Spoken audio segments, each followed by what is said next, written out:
The hum of the engines was steady, a deep vibration running beneath the polished cabin floor as Flight 782 glided at 35,000 feet through a stretch of endless sky.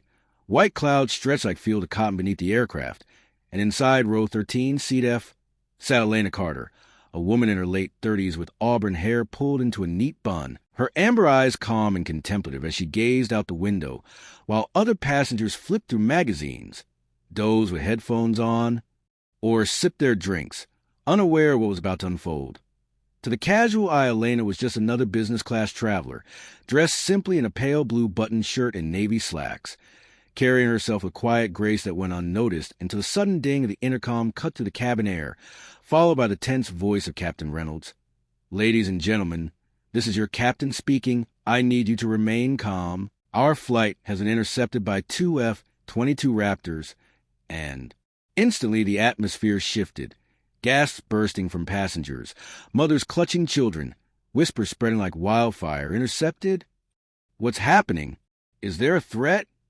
While out the starboard windows, sleek gray shadows appeared, two angular jets drawing closer, their wings slicing through the sunlight, their presence both awe-inspiring and terrifying.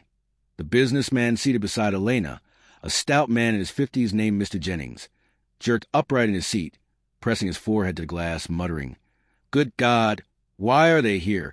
as beads of sweat formed on his temple. But Elena's expression barely changed, her lips tightening slightly, her hand steady against her lap, and this composure immediately struck Jennings as odd.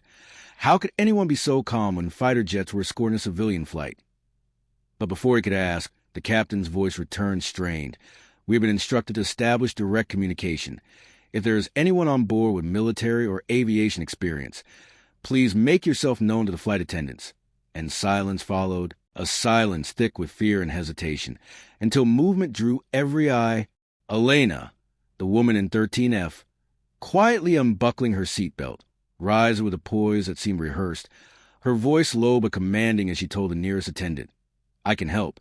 Her words so certain that the flight attendant, though startled, immediately led her toward the cockpit as passengers exchanged confused glances, Jennings blurting to those around him, "She's just a passenger, isn't she?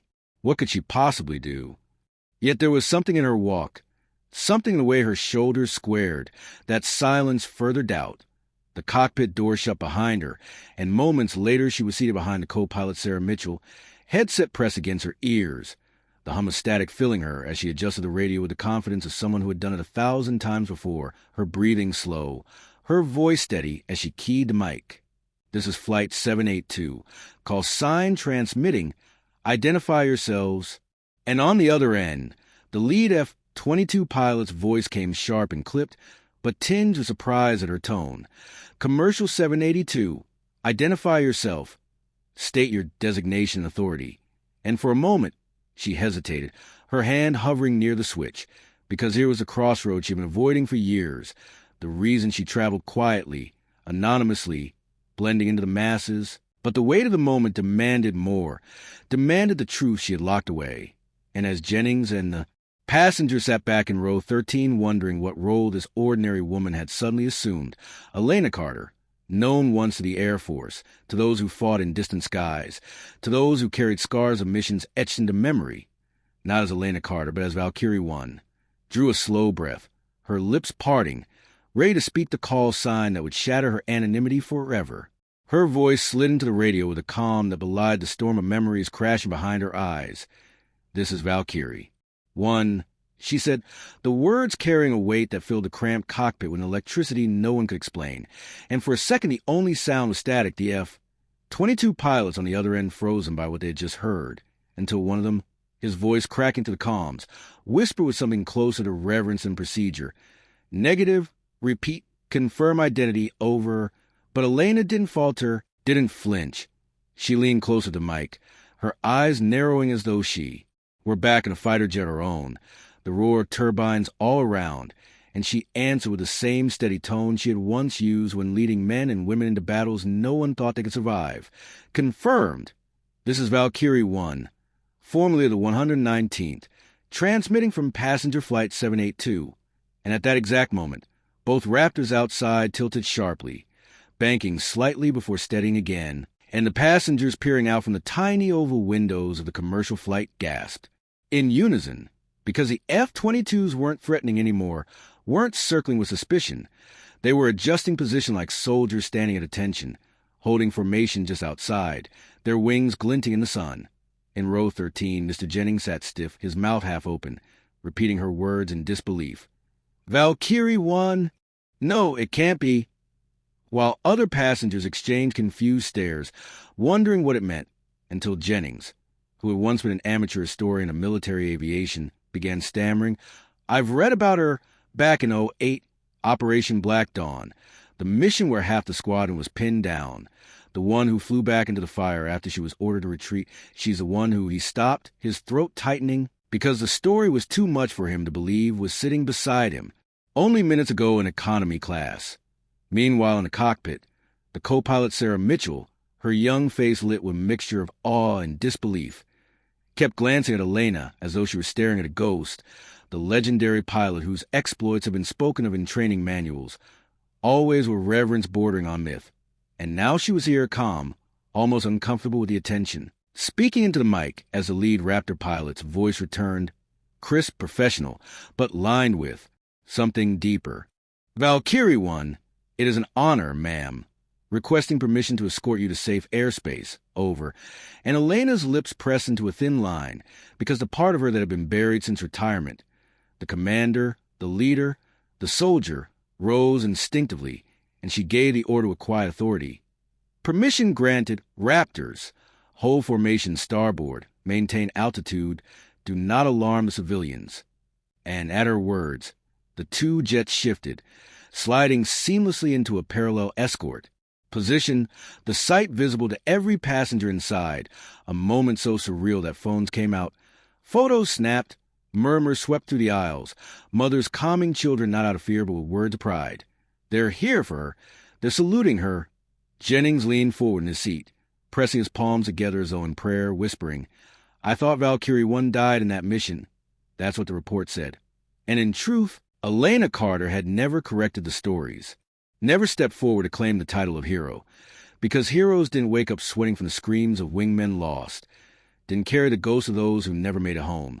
And as she sat there, headset pressed against her ears, the respect of the Raptors surrounding her, she wondered if this was fate's cruel reminder that no matter how far she tried to run, her call sign, her past, would never let her disappear. But when Sarah Mitchell turned to her, eyes wide, voice hushed but trembling with admiration, Ma'am, is it really you? Are you really Valkyrie 1? Elena didn't answer right away. She just looked at the young co-pilot, saw in her the reflection of herself years ago, ambitious, fearless, desperate to prove she belonged in the skies. And finally she whispered, not into Mike but into the air of that small cockpit, I was once. And the way those three words landed heavier than any announcement the captain could have made, heavier than the thunder of the jets outside, because every soul on that flight began to realize that the woman in 13F wasn't just another passenger. She was a living legend, a ghost resurrected, a soldier whose name had been etched into history. And now she was back, if only for the single flight to the endless sky. The moment came with the kind of quiet thunder that words can never fully capture, the kind that ripples through the air and into the bones, because as Elena Carter, Valkyrie 1, sat in the cockpit with the headset snug around her ears, her amber eyes fixed on the horizon, the F-22s outside, adjusted once more, their sleek silhouettes slicing against a blazing canvas of blue sky and white cloud, and then in perfect unison, both Raptors dipped their wings downward, held the angle for a long, breathless beat, and then straightened again, a maneuver so crisp and deliberate that even the untrained passengers knew instantly that it was not aggression, not inspection, but salute, the rarest of honors one fighter pilot can give another. And inside the cabin of Flight 782, silence spread. Like wildfire, conversations cutting off mid-sentence as rows of eyes locked the windows, whispers of, did you see that? They're saluting her. Those jets just saluted her, rising into the air as if disbelief alone could erase the truth. But the truth was undeniable. It hung there outside the glass in contrails and sunlight, in the reverence of warriors to their commander, and Mr. Jennings, his face pale and slack-jawed, finally let the floodgates of memory open as he muttered aloud, Valkyrie 1, the angel who brought them home. They said she turned back when no one else would, flew into fire to pull her squadron from the jaws of death, and she lived. She lived all this time. His voice cracking with awe as other passengers turned to Elena's empty seat at 13F, realizing the quiet woman they'd ignored for hours was now at the heart of a story larger than any headline, larger than any rumor. In the cockpit, young Sarah Mitchell's hands trembled slightly on the controls, not from fear but from the overwhelming tide of honor, sitting inches away from a figure she had studied in training, modules, and whispered about with classmates, and she whispered as though confessing to herself, "They worship you, ma'am. They're not saluting this plane. They're saluting you."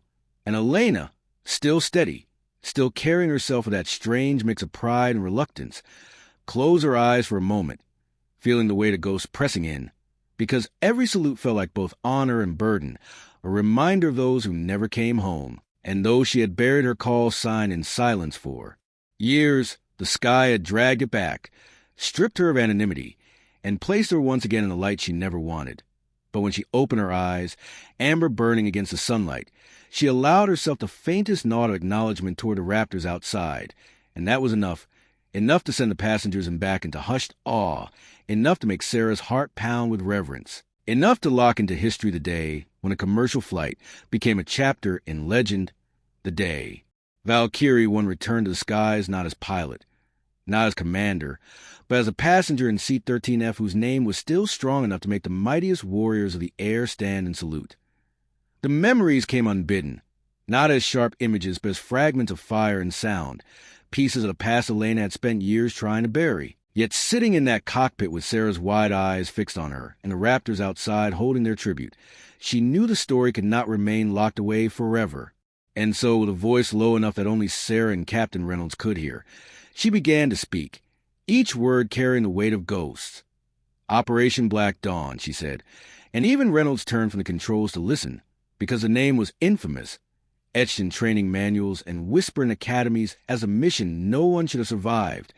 She painted it not as legend but as memory, telling how her squadron had been sent into hostile skies to neutralize a ground strike, how the enemy radar had boxed them in and anti-air batteries lit the night sky like claws of fire, tearing jets in the heavens one by one, how command had given the order to retreat, to cut losses, to abandon those who had been hit and were spiraling down in flames, but how she, call sign Valkyrie 1, could not obey, could not leave wingmen screaming in her headset as they burned, and so against orders she wheeled her F-15 back into the inferno, flying low, weaving through walls of fire, locking missiles onto artillery while dragging survivors through the chaos, her voice barking commands through static to pilots barely conscious, guiding them out like a shepherd through hell. She described the heat, the smell of burning metal even inside the sealed canopy, the sight of friends jet erupting beside her, the gut-wrenching silence when another's calm went dead, and then the impossible choice she made, to draw the enemy fire onto herself, climbing high enough to pull their sights, dropping flares and chaff as her own jet was shredded, buying precious minutes for the broken formation behind her to limp out of the kill zone.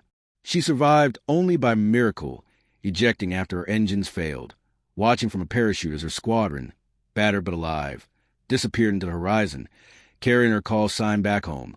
And for weeks she lay in a hospital with burns on her skin and nightmares behind her eyes, refusing the medals they pressed into her hands, refusing the cameras, because what honor could balance the faces of those who did not return?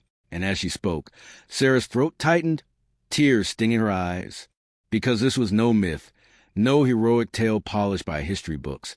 It was a raw confession of someone who had lived through hell and carried its scars.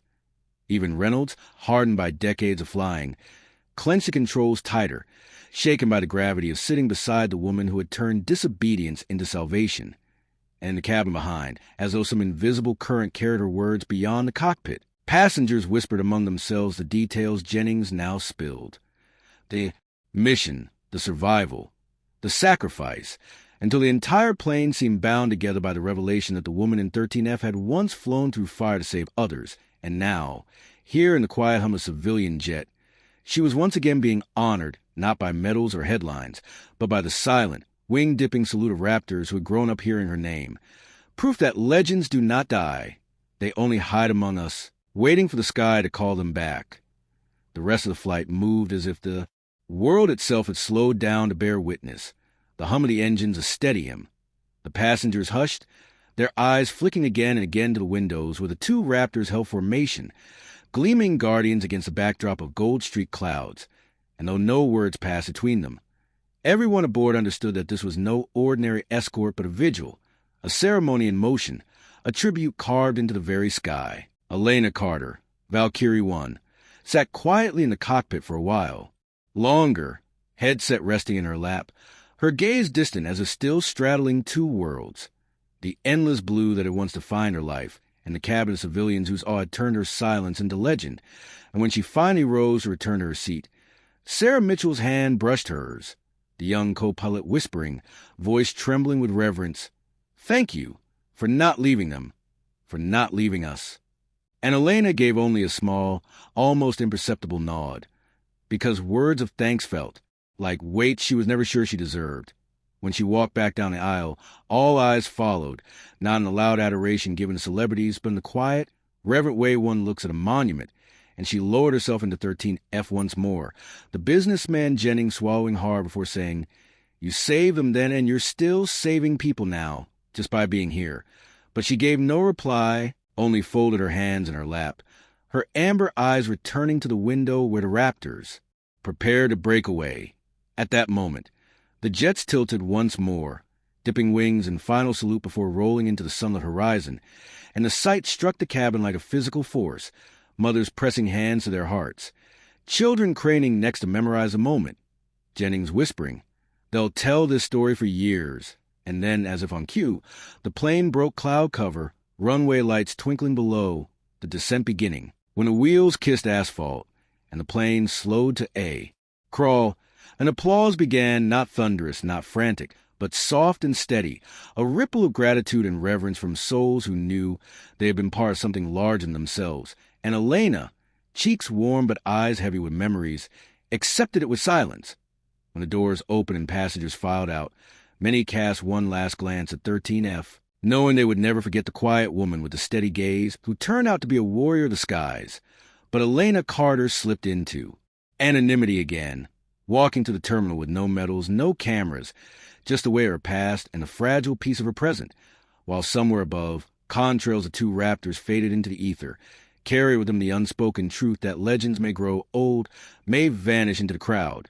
But the sky never forgets its own, and on that day, every witness aboard Flight 782 carried home the memory that the woman in seat 13F was not merely a passenger, but Valkyrie 1, the ghost of the skies, saluted once more by those who still remembered.